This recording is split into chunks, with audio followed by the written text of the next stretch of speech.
चलो आज हम लोग बात करेंगे relative position of human liver, यानी कि यकृत की, गॉल ब्लैडर यानी कि पित्ताशय, पैनक्रियाज अग्न्याशय और डिओडिनम ग्रहणी की। ठीक, तो ये आपका डायग्राम है। डायग्राम की एक बार लेबलिंग समझ लेते हैं। ये राइट लोब ऑफ लीवर है, यानी कि दायां पिंड है लीवर का। ये राइट हिपैटिक डक्ट है और ये आपकी सिस्टिक डक्ट है, पित्तवाहिनी, और ये आपका पित्ताशय है, गॉल ब्लैडर। ये आपका जो सी शेप बना हुआ है डायग्राम, इसको हम डिओडिनम कहते हैं, ग्रहणी, जो स्मॉल इंटेस्टाइन यानी कि छोटी आंत का पहला भाग होता है। इधर ये आपका डायफ्राम है, तंतुपट। ये लेफ्ट लोब ऑफ लीवर है, ये लेफ्ट हिपैटिक डक्ट, और ये कॉमन हिपैटिक डक्ट, ये कॉमन बाइल डक्ट। ये आपका जो सी शेप्ड में ये आपका बना हुआ है, इसको हम कहते हैं पैनक्रियाज यानी कि अग्न्याशय। जो इसका ब्रॉडेस्ट भाग है, चौड़ा वाला भाग है, इसको हम कहते हैं हेड ऑफ पैनक्रियाज। और ये जो नैरोस्ट पार्ट है यानी कि सकरा हुआ भाग है, इसको हम कहते हैं टेल ऑफ पैनक्रियाज। पैनक्रियाज में आपकी एक नलिका पाई जाती है जिसको पैनक्रियाटिक डक्ट यानी कि अग्न्याशयी नलिका कहते हैं। तो ये आपका डायग्राम है, एक बार देख लेंगे। फिर बात करते हैं कि लीवर क्या होता है। Liver is the largest gland of the body, यानी कि ये लीवर जो यकृत होता है, ये शरीर की सबसे बड़ी ग्रंथि होती है और इसको एसेसरी सहायक पाचक ग्रंथ भी कहा जाता है। सहायक पाचक ग्रंथ यानी कि एसेसरी डाइजेस्टिव ग्लैंड भी कहा जाता है क्योंकि ये डाइजेशन में हेल्प करती है। तो क्या होता है, liver is the largest gland of the body, situated just below the diaphragm. Diaphragm के नीचे स्थित होती है, right side of the abdominal cavity. Diaphragm क्या होता है, डायफ्राम क्या करता है, यानी कि जो बॉडी कैविटी होती है, यानी कि पूरी देह गुहा जो होती है, body cavity is divided by diaphragm into two parts. दो भागों में डिवाइड होती है। टू पार्ट्स कौन सी, एक चेस्ट कैविटी यानी कि वक्ष गुहा, और दूसरी होती है एब्डोमिनल कैविटी यानी कि उदर गुहा। तो ये बात समझ में आई होगी कि जो डायफ्राम होता है वो पूरी देह गुहा को, बॉडी कैविटी को दो भागों में बांटता है। जो अपर पार्ट होता है उसको हम कहते हैं चेस्ट कैविटी यानी कि वक्ष गुहा, और जो नीचे लोअर पार्ट होता है उसको हम क्या कहते हैं, एब्डोमिनल कैविटी। चेस्ट गुहा, वक्ष गुहा में आपको पता ही होगा, वन पेयर्स लंग्स यानी कि फेफड़े, एक जोड़ी फेफड़े, और क्या पाया जाता है, हार्ट पाया जाता है। उदर गुहा की बात करेंगे तो उसमें स्टमक, आमाशय, पित्ताशय, pancreas, small intestine, large intestine, ये सब लीवर, ये सब अंग ऑर्गन्स आपके एब्डोमिनल कैविटी में पाए जाते हैं। तो ये क्या होता है, liver is the largest gland of the body, situated just below the diaphragm, यानी कि डायफ्राम के नीचे स्थित होती है, and right side of the abdominal cavity, यानी कि एब्डोमिनल कैविटी में दाईं साइड में ये पाया जाता है। फिर क्या होता है, इसके दो पार्ट होते हैं, यानी कि इसका जो वेट होता है, यानी कि weight of liver about 1.5 kilogram, यानी कि 1.5 किलो के समथिंग इसका वेट होता है। फिर बात करेंगे कि इसके जो लोब होते हैं, ये दो भागों में बटा होता है, टू लोब्स में, यानी कि राइट लोब ऑफ लीवर और लेफ्ट लोब ऑफ लीवर। जो राइट लोब होता है ये आल्सो डिवाइडेड इनटू 3 पार्ट, यानी कि ये 3 पार्ट में फिर से डिवाइड होता है राइट लोब। पहला होता है राइट लोब प्रॉपर, दूसरा होता है काउडेट लोब, और तीसरा होता है क्वाड्रेट लोब। ठीक, फिर क्या होता है, हिपैटिक डक्ट जो होती हैं, hepatic duct comes from under surface of liver, यानी कि जो हिपैटिक डक्ट होती हैं, यकृत वाहिनियां होती हैं, ये कहाँ से निकलती हैं, यानी कि यकृत की निचली सतह से निकलती हैं, एंड डिवाइडेड इनटू 2 पार्ट्स, और ये दो भागों में बट जाती है। एक राइट हिपैटिक डक्ट ये वाली, और दूसरी left hepatic duct. Right hepatic duct enter into the right lobe of liver, ये क्या करती है, राइट हिपैटिक डक्ट जो होती है राइट लोब में इंटर करती है, और जो लेफ्ट हिपैटिक डक्ट होती है ये क्या करती है, इंटर करती है लेफ्ट लोब ऑफ लीवर।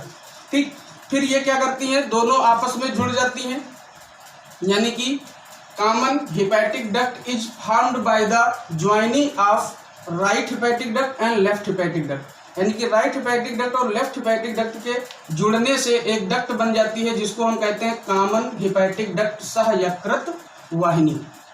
ठीक, अब क्या होता है इसमें, about 10 to 15 centimetre long pear shaped gall bladder यानी कि पित्ताशय present on the lower surface of under surface of liver, यानी कि जो गॉल ब्लैडर होता है ये 10 से 15 सेंटीमीटर लॉन्ग होता है और ये यकृत के निचली सतह पे स्थित होता है। यहाँ से गॉल ब्लैडर से from gall bladder cystic duct is arise, यानी कि जो गॉल ब्लैडर से सिस्टिक डक्ट निकलती है और ये क्या करती है, cystic duct joint from the common hepatic duct, यानी कि ये कॉमन हेपेटिक डक्ट आई है, यहाँ से सिस्टिक डक्ट आपस में जुड़ जाएगी and then the duct is called common bile duct. और ये सिस्टिक डक्ट और कॉमन हेपेटिक डक्ट आपस में जुड़कर क्या बनाएंगी, एक नलिका बनाएंगी जिसको हम क्या कहेंगे, कॉमन बाइल डक्ट कहेंगे। सहपित्त नली, सहपित्त नली जो होती है ये क्या करती है, common bile duct reaches into the duodenum, यानी कि ग्रहणी में इंटर करती है, ग्रहणी में पहुंच जाती है। फिर क्या होता है, ग्रहणी जो होता है ये सी शेप्ड स्ट्रक्चर होता है। ग्रहणी कैसा स्ट्रक्चर होता है, सी शेप्ड। आप लोगों से पूछा भी जाता है कि which part of the body is C shaped, यानी कि ऐसा कौन सा भाग होता है शरीर का जो सी शेप में होता है, सी आकार में होता है, तो आपका आंसर होगा ग्रहणी। ठीक, तो ये कॉमन बाइल डक्ट कहाँ पहुंच गई, ग्रहणी में। ग्रहणी में जो आपका डिओडिनम में जो मीडियम होता है, माध्यम होता है, वो कैसा होता है, एल्कलाइन मीडियम होता है। एल्कलाइन मीडियम क्यों होता है, क्योंकि यहाँ पे बाइल जूस पहुंच गया है। बाइल जूस क्या होता है, पित्तरस। Bile juice secreted from the liver, यानी कि ये जो बाइल जूस होता है, पित्तरस होता है, किससे सिक्रीट होता है, लीवर से सिक्रीट होता है and stored in gall bladder, और संचित कहाँ होता है, स्टोर कहाँ होता है, गॉल ब्लैडर में।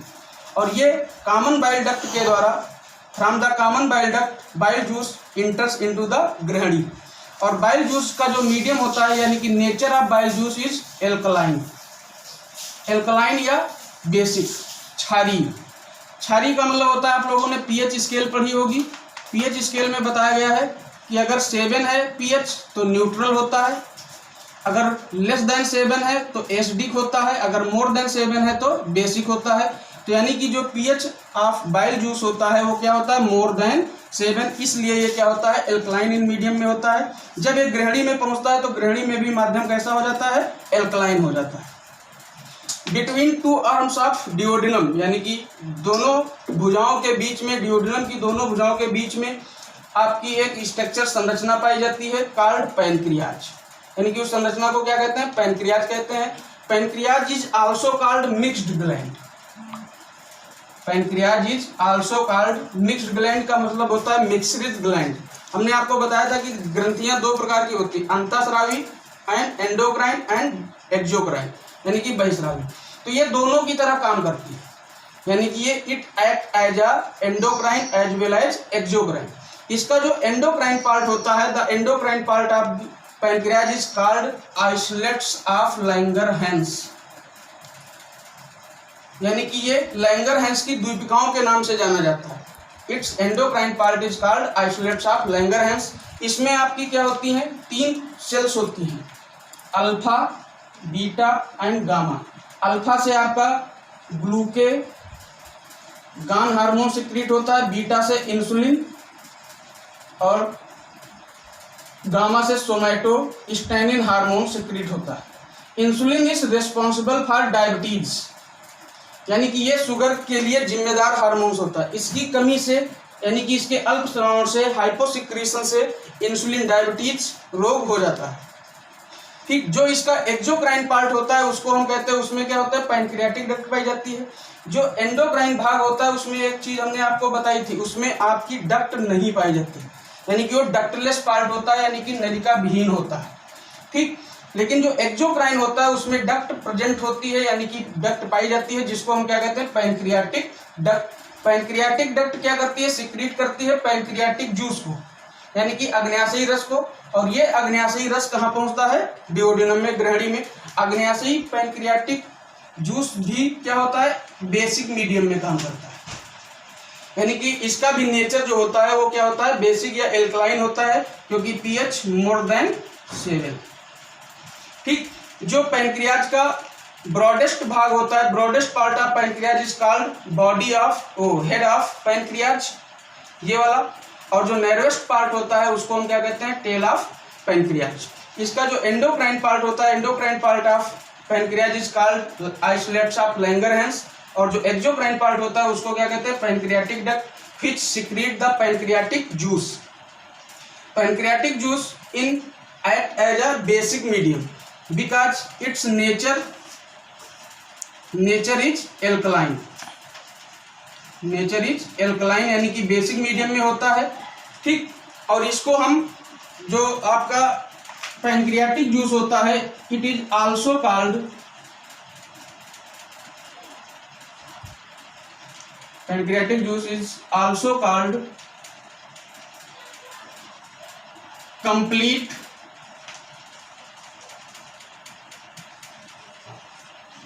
डाइजेस्टिव जूस, यानी कि इसको पूर्ण पाचक रस भी कहा जाता है, क्योंकि आपको पता होगा कि स्मॉल इंटेस्टाइन में जो डाइजेशन होता है वो पूर्णतः कंप्लीट होना होता है। तो इसलिए इसमें जो पैनक्रियाटिक जूस होता है इसमें आपको कार्बोहाइड्रेट, प्रोटीन, फैट और न्यूक्लिक अम्ल को पचाने वाले सारे एंजाइम्स इसमें उपस्थित होते हैं। तो इसलिए इसको हम कंप्लीट डाइजेस्टिव जूस भी कहते हैं, पूर्ण पाचक रस भी कहा जाता है। और यह किस मीडियम में काम करता है, बेसिक मीडियम में काम करता है।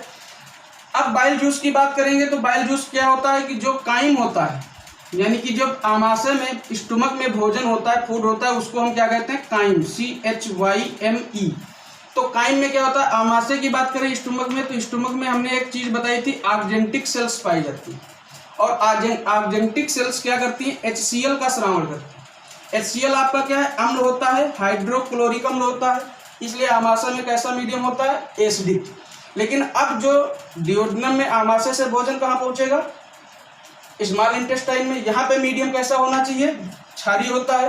तो ये जो बाइल जूस होता है ये क्या करता है, एसिडिटी को, यानी कि जो काइम की एसिडिटी होती है उसको समाप्त करता है, जिससे जो पैनक्रियाटिक जूस हो भोजन पे अपनी प्रतिक्रिया, रिएक्शन कर सके।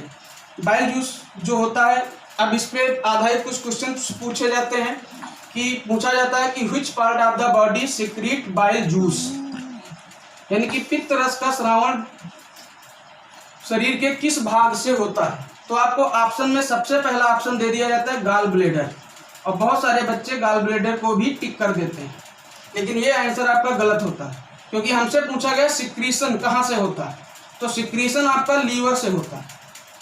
तो ये ध्यान रखना है कि अगर सिक्रीशन पूछा जाएगा तो लीवर से होगा, अगर स्टोरेज पूछा जाएगा कि स्टोर कहाँ से होता है तो ये आपका गाल ब्लेडर होता है। दूसरा क्वेश्चन पूछा जाता है कि सी शेप्ड का स्ट्रक्चर कौन सा पाया जाता है, तो आपका डिओडिनम होता है, ग्रहणी, जो इंग्लिश के अक्षर सी के आकार का होता है। पैनक्रियाज के बारे में पूछा जाए तो पैनक्रियाज क्या होता है, अग्न्याशय आपकी मिक्स्ड ग्लैंड होती है। मिक्स्ड ग्लैंड किसको कहते हैं, क्योंकि ये endocrine as well as exocrine की तरह बिहेव करती है, ठीक। तो ये चीज़ आपको ध्यान देने वाली बात है। कल हम आप लोगों को इसके फंक्शंस और बाइल जूस के इम्पोर्टेंस के बारे में बताएंगे।